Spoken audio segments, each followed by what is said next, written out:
ಒಂದ್ ಸೆಕೆಂಡ್, ಈಗ ನೀವು ಇನ್ಸ್ಟಾಗ್ರಾಮ್ ಅಲ್ಲಿ ರೀಲ್ ನೋಡ್ತಿದ್ದೀರಾ ತಾನೆ. ಬಟ್ ಇನ್ಸ್ಟಾಗ್ರಾಮ್ ಹೇಗೆ ಶುರು ಆಯ್ತು ಗೊತ್ತಾ?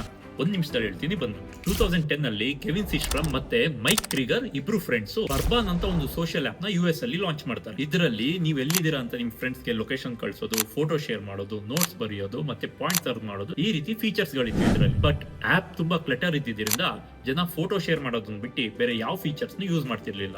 So Kevin and Mike genius ಆಗಿ ಯೋಚನೆ ಮಾಡಿ ಎಲ್ಲಾ ಫೀಚರ್ಸ್ ಡಿಲೀಟ್ ಮಾಡಿ photo editing, filter, sharing, comment, like ಈ ರೀತಿ ಫೀಚರ್ಸ್ ನ ಆಡ್ ಮಾಡಿ ಆಪ್ ನ ರೀಲಾಂಚ್ ಮಾಡ್ತಾರೆ. ಅದಕ್ಕೆ ಇನ್ಸ್ಟಾಗ್ರಾಮ್ ಅಂತ ಹೆಸರಿಡ್ತಾರೆ. ಲಾಂಚ್ ಆಗಿದ್ ಮೊದಲನೇ ದಿನ 25,000 ಜನ ಇನ್ಸ್ಟಾಲ್ ಮಾಡ್ಕೋತಾರೆ. ಇನ್ಸ್ಟಾಗ್ರಾಮ್ ಶಾರ್ಟ್ ಟೈಮ್ ಅಲ್ಲೇ ತುಂಬಾ ವೈರಲ್ ಆಗುತ್ತೆ. 2012 ಅಲ್ಲಿ ಫೇಸ್ಬುಕ್ $1 ಬಿಲಿಯನ್ ಅಂದ್ರೆ 5,500 ಕೋಟಿಗೆ ಇನ್ಸ್ಟಾಗ್ರಾಮ್ ನ ಅಕ್ವೈರ್ ಮಾಡ್ಕೊಳ್ಳುತ್ತೆ. ಹೋಗ್ತಾ ಹೋಗ್ತಾ ಸ್ನಾಪ್ಚಾಟ್ ಮತ್ತೆ ಟಿಕ್ ಟಾಕ್ ನ ಇನ್ಸ್ಪಿರೇಷನ್ ತಗೊಂಡು ಸ್ಟೋರೀಸ್ ಮತ್ತೆ ರೀಲ್ ಫೀಚರ್ಸ್ ನ ಆಡ್ ಮಾಡಿ ಟಿಕ್ ಟಾಕ್ ಬ್ಯಾನ್ ಆಗಿ ರೀಲ್ಸ್ ಬಂದ್ಮೇಲೆ ಇಂಡಿಯನ್ಸ್ ಗೆ ಇದು ಇನ್ಸ್ಟೆಂಟ್ ಡೋಪಮೈನ್ ಆಗಿದೆ. ತುಂಬಾ ಜನ ಅಡಿಕ್ಟ್ ಆಗಿದ್ದಾರೆ. ಇವತ್ತು ಇನ್ಸ್ಟಾಗ್ರಾಮ್ ನ ಮಂತ್ಲಿ ಯೂಸರ್ ಬಂದು 300 ಕೋಟಿ ಜನ. ಮತ್ತೆ ಇದು ಮಾರ್ಕೆಟಿಂಗ್ ಮತ್ತೆ ಅಡ್ವರ್ಟೈಸ್ಮೆಂಟ್ ಗೆ ಬೇಸಿಕ್ ಪ್ಲಾಟ್ಫಾರ್ಮ್ ಆಗಿದೆ. ಇವತ್ತು ಇನ್ಸ್ಟಾಗ್ರಾಮ್ ನ ವ್ಯಾಲ್ಯೂಯೇಷನ್ ಬಂದು 6,48,000 ಕೋಟಿ. ಇದೇ ರೀತಿ ಇನ್ಸ್ಪೈರಿಂಗ್ ಬ್ರ್ಯಾಂಡ್ ಸ್ಟೋರಿ ಕೇಳಬೇಕು ಅಂದ್ರೆ ನನ್ನ ಸಬ್ಸ್ಕ್ರೈಬ್ ಮಾಡಿ.